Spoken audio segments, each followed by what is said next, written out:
Membela Ukraina, Indonesia resmi kecam Rusia di resolusi PBB.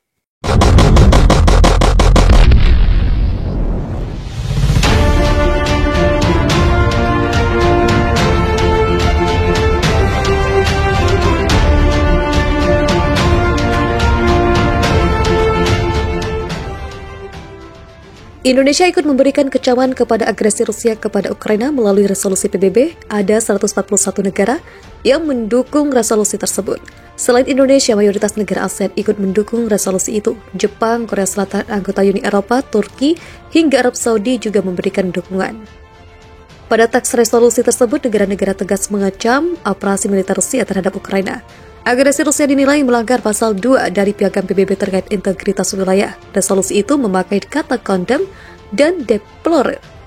Mengecam deplore dengan istilah terkuat terhadap agresi dari Federasi Rusia melawan Ukraina, tulis resolusi itu, mengutuk condemn deklarasi 24 Februari 2022 oleh Federasi Rusia terkait operasi militer khusus di Ukraina.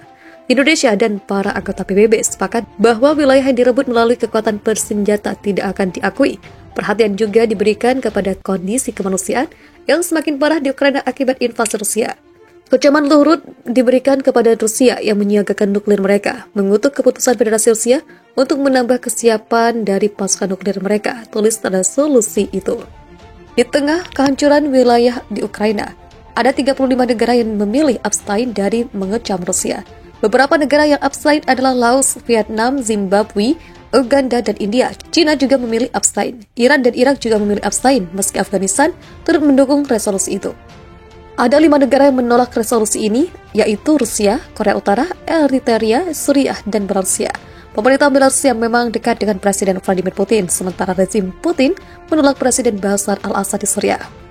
Meski kemungkinan kecil, sejumlah pihak khawatir bahwa invasi Rusia ke Ukraina saat ini akan diikuti oleh penggunaan senjata nuklir. Indonesia sepenuhnya mengendalikan diplomasi untuk mencegah kondisi ini. Analisa terkait kemungkinan penggunaan senjata nuklir itu disampaikan Muhadi Sugiono, peneliti Institute of International Study, Universitas Gadjah Mada di Yogyakarta. Perang di Ukraina ini adalah perang terbuka pertama yang melibatkan negara pemilik senjata nuklir yang secara jelas menjadikan senjata nuklir sebagai satu pilihan, kata Muhadi. Mengutip pemberitaan media, Muhadi menyebut Presiden Rusia Vladimir Putin telah memerintahkan stafnya untuk menyiagakan senjata nuklir. Meskipun Presiden Amerika Serikat Joe Biden mengatakan tidak perlu merespon itu, tetapi saya tidak yakin pernyataan itu tidak direspon dengan serius oleh Amerika. Tambahnya, faktor lain yang membuka kemungkinan penggunaan senjata nuklir adalah adanya kemungkinan peningkatan eskalasi perang di Ukraina di depan. Jika itu terjadi, ada kemungkinan Organisasi Pakta Pertahanan Atlantik Utara NATO akan terlibat. Padahal ada cukup banyak negara anggota NATO yang memiliki senjata nuklir. Selain Rusia sendiri, yang berada di pihak berseberangan. Kita bisa bayangkan, tinggal menunggu waktu perang nuklir itu akan terjadi. Dan Eropa akan menjadi teater pertama setelah Perang Dunia Kedua yang menghadirkan konfrontasi nuklir, kata Muhadi. Hitung-hitungan menurut data, setidaknya ada 1.600 senjata nuklir strategis milik Rusia dan 1.900 yang berupa senjata taktis. Sementara di sisi NATO, ada Prancis dengan sekitar 280 hingga 290 hulu ledak nuklir, kemudian Inggris yang memiliki 120 senjata serupa. Belum lagi senjata-senjata nuklir milik Amerika Serikat yang selama ini ditempatkan di Belgia, Belanda, dan Turki. Selain itu tentu saja adalah ribuan hulu ledak nuklir milik Amerika Serikat sendiri. Ketika Rusia menggunakan senjata nuklir, dia tidak akan bisa membatasi dampaknya hanya di Ukraina. Ketika Rusia menggunakan senjata nuklir, dia tidak akan bisa membatasi dampaknya hanya di Ukraina, dan kita tahu perbatasan Ukraina adalah negara-negara anggota NATO. Ketika satu negara NATO terdampak, mereka bisa mengaktifkan artikel 4 untuk secara gotong royong melibatkan diri di dalam konflik, kata Muhadi. Situasi saat ini, lanjut Muhadi, sangat genting. Bukan hanya perang nuklir itu saya yang mengerikan, tetapi juga dampak jangka panjangnya. Umat manusia di seluruh dunia akan hidup dalam bayang-bayang senjata nuklir jika itu sampai terjadi. Indonesia bertumpu pada diplomasi. Seburuk apapun kondisi ke depan, Indonesia tetap akan menerapkan peran dengan pendekatan diplomasi. Penegasan itu disampaikan Brigjen TNI Binsar Sianipar, Direktur Kerjasama Internasional Pertahanan, Kementerian Pertahanan dalam diskusi yang sama. Binsar menegaskan Indonesia menentang invasi terhadap negara berdaulat. Namun yang bisa dilakukan saat ini adalah membangun kerjasama lebih baik dengan semua negara di seluruh kawasan.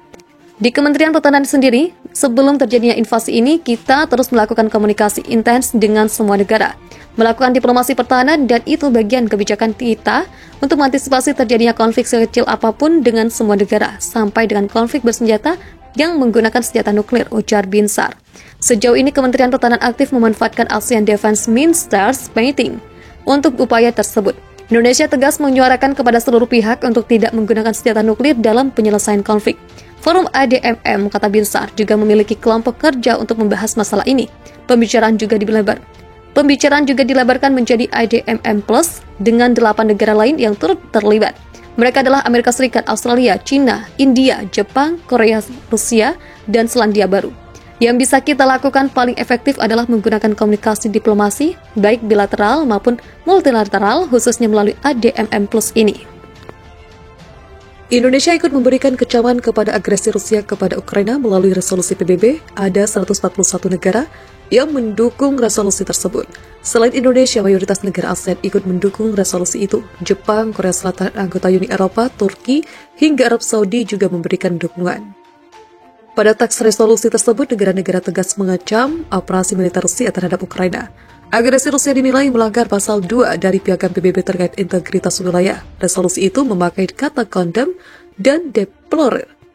Mengecam deplore dengan istilah terkuat terhadap agresi dari Federasi Rusia melawan Ukraina. Tulis resolusi itu mengutuk condemn deklarasi 24 Februari 2022 oleh Federasi Rusia terkait operasi militer khusus di Ukraina.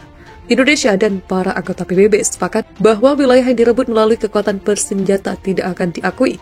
Perhatian juga diberikan kepada kondisi kemanusiaan yang semakin parah di Ukraina akibat invasi Rusia.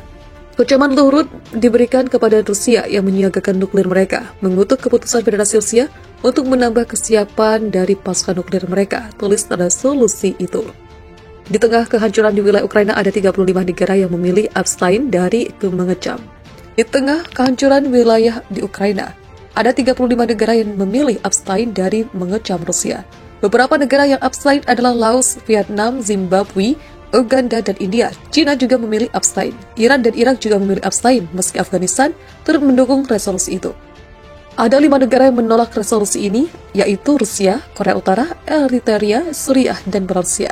Pemerintah Belarusia memang dekat dengan Presiden Vladimir Putin, sementara rezim Putin menolak Presiden Bashar al-Assad di Syria.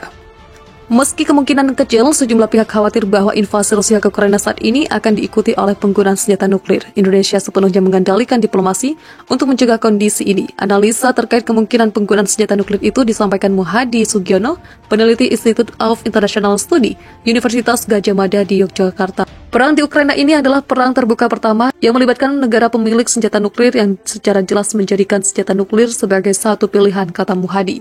Mengutip pemberitaan media, Muhadi menyebut Presiden Rusia Vladimir Putin telah memerintahkan stafnya untuk menyiagakan senjata nuklir. Meskipun Presiden Amerika Serikat Joe Biden mengatakan tidak perlu merespon itu, tetapi saya tidak yakin pernyataan itu tidak direspon dengan serius oleh Amerika. Tambahnya, faktor lain yang membuka kemungkinan penggunaan senjata nuklir adalah adanya kemungkinan peningkatan eskalasi perang di Ukraina di depan. Jika itu terjadi, ada kemungkinan Organisasi Pakta Pertahanan Atlantik Utara NATO akan terlibat. Padahal ada cukup banyak negara anggota NATO yang memiliki senjata nuklir. Selain Rusia sendiri, yang berada di pihak berseberangan. Kita bisa bayangkan, tinggal menunggu waktu perang nuklir itu akan terjadi. Dan Eropa akan menjadi teater pertama setelah Perang Dunia Kedua yang menghadirkan konfrontasi nuklir, kata Muhadi. Hitung-hitungan menurut data, setidaknya ada 1.600 senjata nuklir strategis milik Rusia dan 1.900 yang berupa senjata taktis. Sementara di sisi NATO, ada Prancis dengan sekitar 280 hingga 290 hulu ledak nuklir, kemudian Inggris yang memiliki 120 senjata serupa. Belum lagi senjata-senjata nuklir milik Amerika Serikat yang selama ini ditempatkan di Belgia, Belanda, dan Turki.